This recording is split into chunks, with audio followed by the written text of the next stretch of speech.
Good evening and welcome to Poland Daily. I'm Nicholas Richardson and this is the news. The Liberal left media's attack on St John Paul II continues. A week ago, a report was broadcast suggesting that the Holy Father knew of and covered up cases of paedophilia among priests. In response, the same passed a resolution to defend the good name of St John Paul II, who gains from the weakening of the authority of the Polish Pope and further dividing an already divided society. On Thursday, the Sejm passed a resolution in defence of the good name of John Paul II. 271 deputies from the Law and Justice and PSL clubs voted in favour. The left was against it. Almost all Civic Coalition parliamentarians did not take part in the vote. The Pope does not need to be protected by resolutions in the Sejm. Politicians are not there to legislate whether someone is a holy person or someone is an authority in our country. I looked at the Civic Platform deputies when we stood, watched the video and voted on the resolution. They had no special faces. They sat hard. They could not twitch. They could not defend the Holy Father. After the publication of the report on St John Paul II, articles appeared casting doubt on the authority of the Polish Pope. What about discussing the Pope in school? A teacher talked to students about John Paul II. They said they wanted to know the truth. Dear all, slander, manipulation, secret police fakery is not the truth. And against the backdrop of the enormity of the outstanding and proven achievements of Karol Wojtyla, John Paul II, it is simply total disinformation. This is not allowed in school. John Paul II was the spiritual leader of the Polish nation. It is believed that the election of the Pole as Pope led to the fall of communism in Europe. Perhaps this is part of a hybrid strategy. The actions of TVN and parts of the media are simply irresponsible, as I said, damaging to the Polish raison d'etat. The TVN station belongs to the US media conglomerate Warner Brothers Discovery. Following the broadcast of the report by TVN 24, United States Ambassador Mark Brzezinski was invited to the Foreign Ministry. The reportage has led to such consequences as hybrid actions carried out by the Russian Federation. This is no censorship, as some people say. There was no question of any censorship. It's just that by publishing this type of material, the authors should consider whether they are part of Russia's hybrid war. The conclusion to be drawn from the Franciscan III material is as follows. Karol Wojtyla, while serving as Metropolitan of Krakow, contributed to the cover-up of paedophilia cases in the church. The sources used in the material are mainly from documents of the Communist Security Service. If one were to go by the content of the denunciations that were written, also as far as the underground was concerned, it would appear that everyone was a paedophile, or a thief, or a drunkard, or a murderer. It just looked more or less like that. In addition, John Paul II tightened the Catholic Church's regulations on paedophilia crimes among priests during his pontificate. He blamed these crimes as the most serious in the Church, which had its consequences. The Times Weekly named him Man of the Year in 1994 for his fight against paedophilia. Defense of the good name of St John Paul II, as well as voices of indignation against the TVN material, are coming from various quarters. During the match between Legia Warsaw and Stala Mielec, fans hung a banner, "Hands off John Paul II."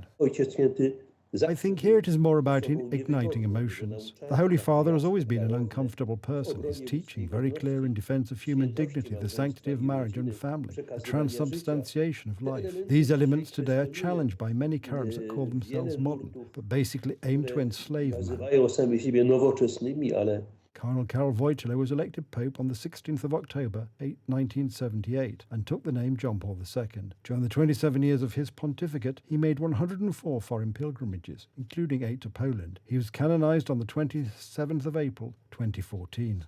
Civic Coalition MEP Janina Ochojska claimed that mass graves are to be used to bury up to 300 immigrants who tried to illegally cross the Polish-Belarusian border in 2021 and 2022. Her statement caused a media storm and received a strong response from the Justice Ministry. Following Janina Ochojska's statement, the State Forest filed a notice to the prosecutor's office about the possibility of a crime.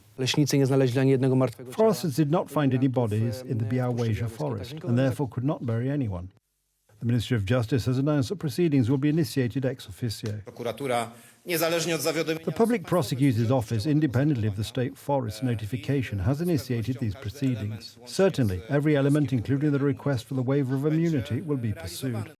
The humanitarian crisis on the Polish-Belarusian border began in mid-2021. The actions of the Belarusian security services were part of a hybrid war. No one has the slightest doubt that the operation to artificially bring immigrants to Belarus by plane is supervised by the FSB and Putin.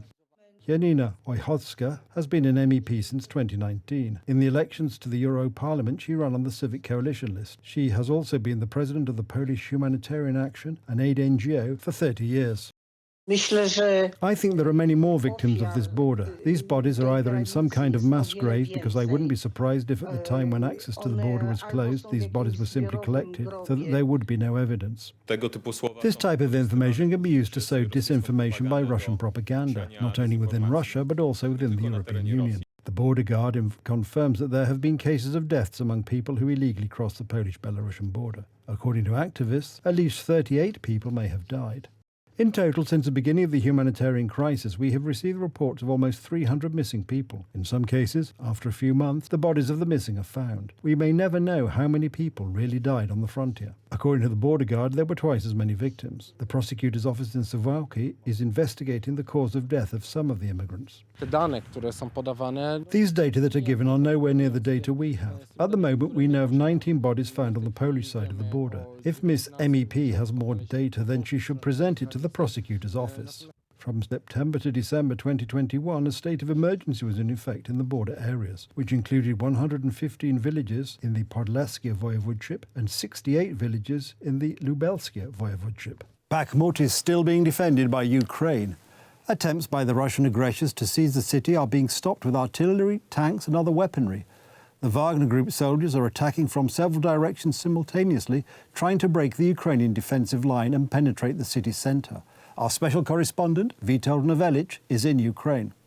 Day 383 of the war in Ukraine began with early morning alerts issued throughout the country. This was related to the lifting into the air of Russian aircraft capable of carrying Kinzhal-type cruise missiles. Last night, as a result of Russian shelling of the Mykolaiv region, 2 civilians were killed. The Russians also conducted shelling of border areas in the Sumy region. Fierce fighting continues in Bakhmut and the entire central section of the Eastern Front to encircle this town, which the Russians have been trying unsuccessfully to capture for several months. Currently, Ukrainian troops have backed up their defensive line in the city itself on the Bakhmutsky River to the east. It is also known that urban battles are being fought in the industrial areas in the northeastern district and towns north of Bakhmut. The disparity in artillery fire is clear here. The Russians have more ammunition at their disposal, and to the Russian cannonade, the Ukrainian troops respond with single salvos. The Russians at Bakhmut suffered very heavy losses, leaving dozens and hundreds of dead on the outskirts of Bakhmut after each failed assault. Very heavy fighting is also taking place at Avdiivka, actually in industrial areas already on the territory of this city. Russian troops launched attacks on Avdiivka more than 7 years ago, so far without success. Temperatures exceeding several degrees above zero prevent both sides from carrying out offensive operations with heavy equipment. Ukrainian troops are awaiting supplies of weapons, which are expected to arrive any minute. The 95th Academy Awards Gala is behind us. As expected, the film Everything, Everywhere, All at Once won the most Oscars with 7, including Best Film and Best Director. All Quiet on the Western Front was recognised as the Best International Feature Film. Our special correspondent, Małgorzata Schulz, is in Los Angeles. The Oscars Gala is over. As you can see behind me, this year's statuettes were presented here.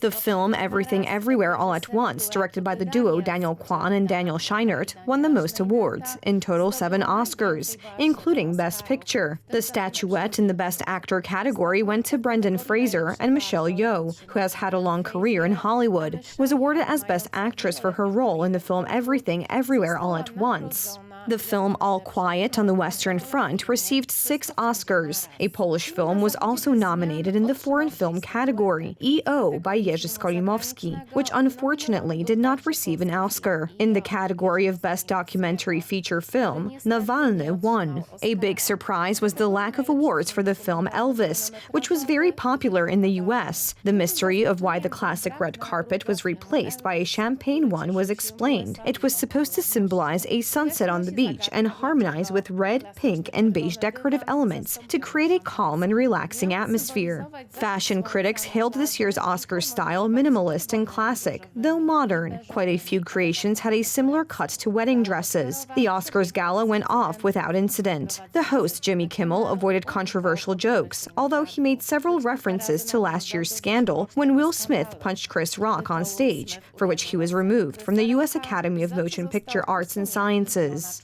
From Los Angeles for TV Republika, Małgorzata Schulz. That's the news. Thank you for watching. Stay with us for the weather, Poland Daily Business and more programmes. But from me, it's have a good night and a better tomorrow.